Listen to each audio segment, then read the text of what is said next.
Love in low water. Love was in the air, strange and unwelcome, at a funeral. She was 18. He was 26. They met on a hot, still afternoon in late August, standing over the fresh-turned earth of her brother's grave. Her name was Evangeline Boudreau, Evie to everyone who knew her. She had grown up in Mercy, Louisiana, a river town so small that the post office shared a wall with the bait shop, and everyone knew whose truck was parked outside the church before the sermon even started. Her brother, Thomas Boudreau, had been 8 years older than her protector, her tease, the one who taught her how to skip stones on the bayou and how to change a flat tire in the rain. 3 years ago Thomas had left Mercy for work upstate. He sent money home every month, called on Sundays, came back for Christmas with nice clothes and quiet stories. He never said much about what he actually did. He kept a low profile, even when he was home. Humble, smiling. He would sit on their mother's porch swing with a glass of sweet tea and listen more than he talked. Evie never knew how big her brother had become where he was. The funeral did not look like anything Mercy had ever seen. The little white chapel on Route 17 was overflowing. Black SUVs lined the gravel road for half a mile in both directions, their windows tinted dark against the heat. Men in suits that cost more than her mother's house stood with their heads bowed in the sun. There were city councilmen from Baton Rouge, a state senator, a well-known jazz musician, and 2 priests. Women in veils wept into silk handkerchiefs. Reporters were held back at the gate by quiet men with earpieces. It felt less like a funeral and more like a state occasion. Evie stood by the casket in a simple black dress that was a little too big for her, her hands shaking so hard she had to clasp them together. The air smelled of lilies and cut grass and hot earth. She could not cry anymore. She had cried for 3 days straight and now there was nothing left, just a hollow ringing in her chest. That was when he came to her. He moved through the crowd like he belonged to it and was apart from it at the same time. Tall, 26, with his dark hair combed back and his black suit perfectly pressed despite the humidity. He did not offer platitudes. He did not say, "I'm sorry for your loss," like everyone else. He just stood beside her, close enough that his shadow fell over her shoulders and blocked the sun. "You must be Evie," he said quietly. His voice was low, calm. "Thomas talked about you all the time." She looked up at him, blinking. "I was a friend of your brother's, in the city," he said. "My name is Gabriel Landry." He offered her a clean white handkerchief. She took it without thinking. His hand was steady. "Thank you," she whispered. When her knees buckled during the final prayer, when the casket was lowered and her mother let out a broken sob, it was Gabriel's hand at her elbow that kept her upright. He did not let go until she was steady again. After the burial, back at her mother's small house, the dignitaries came through in a slow procession. They shook her mother's hand, they kissed Evie's cheek, they spoke about Thomas with a kind of reverence that confused her. One older man with a silver watch called her brother, a man of principle. Another called him, irreplaceable. Evie had only ever known Thomas as the boy who stole beignets from the kitchen counter and fixed their neighbor's outboard motor for free. That night, after everyone had gone and the casserole dishes covered the kitchen counter, Gabriel stayed to help wash the plates. He rolled his sleeves up to his forearms. He did not talk much. He just worked beside her at the sink, passing her the clean dishes to dry. "You don't have to do that," she told him. "I want to," he said. Thomas was my brother too, in the ways that count. Something in the way he said it made her throat close up again.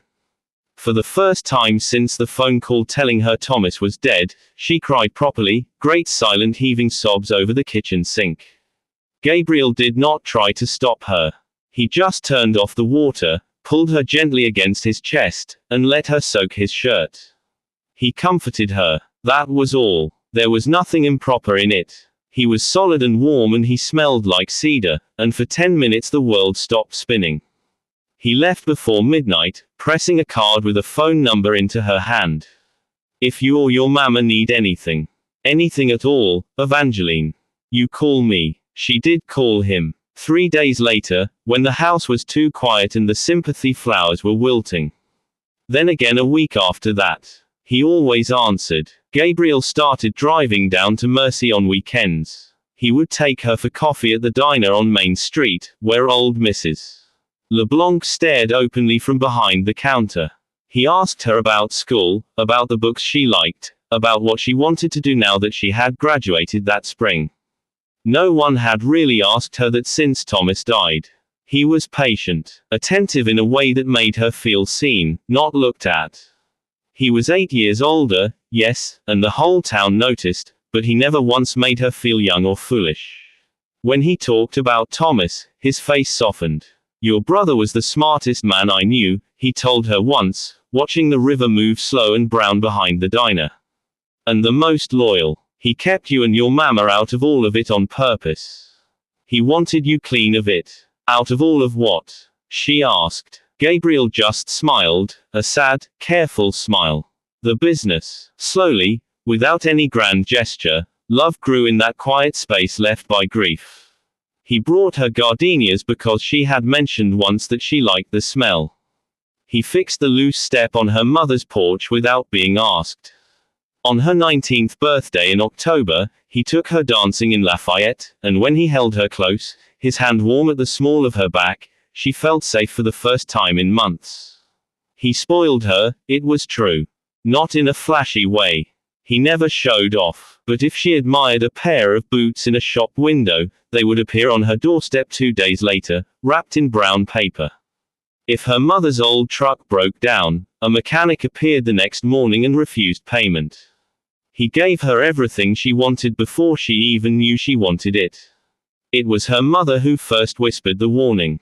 Evie, that boy is kind, but there is something heavy about him, she said one evening, watching Gabriel's black car pull away down the dirt road.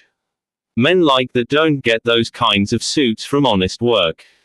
Your brother was keeping secrets too. Evie brushed it off at first. Grief made people suspicious. Then she went to the city with him just before Christmas. Gabriel lived in a beautiful old townhouse in the Garden District, with high ceilings and quiet rooms full of books. It was tasteful, restrained, nothing like what she had expected. But that night, while he was in the shower, his phone buzzed on the nightstand.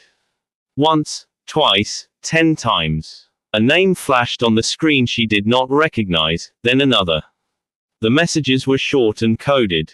A location, a time, a sum of money. The front doorbell rang at midnight. 2 men came in, talking low and fast, their eyes flicking to her on the stairs before Gabriel ushered them into his study and closed the door.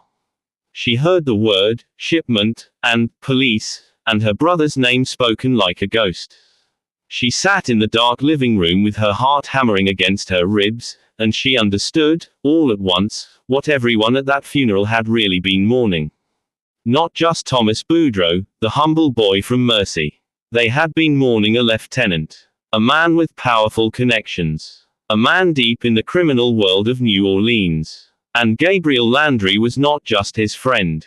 He was his successor. When Gabriel came out an hour later, he found her sitting with her coat on, her small overnight bag clutched in her lap.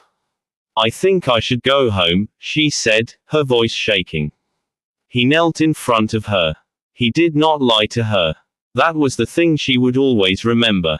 Yes, he said quietly. You should know. Your brother tried to get out, Evie. For you and your mama. That's what got him killed. Men we trusted. She flinched. I am not a good man in the way the world means good, he said. But I loved your brother. And I am falling in love with you, and I swear on his grave I will never let what happened to him happen to you. You can walk out that door right now and I will drive you home and you will never hear from me again if that's what you want. At first, when she became fully aware of this dark side, she was scared. Truly scared, in a cold, sick way that kept her awake for 3 nights straight back in Mercy. But he called every night, just to hear her voice. He sent no gifts. He made no promises. He just waited. And slowly, terribly, she got used to it. Not the crime, never that. But him. The man who had held her up at her brother's grave. The man who remembered how she took her coffee. The man who looked at her like she was the one clean thing in a dirty river. 2 weeks later she called him back. Come get me, she said. He was there in 2 hours. She knew what he was. She chose him anyway. Love was in the air again, heavier this time, complicated and adult and edged with danger, but it was real. As his car pulled away from Mercy, heading back toward the city lights, Evie looked in the side mirror and watched her smile.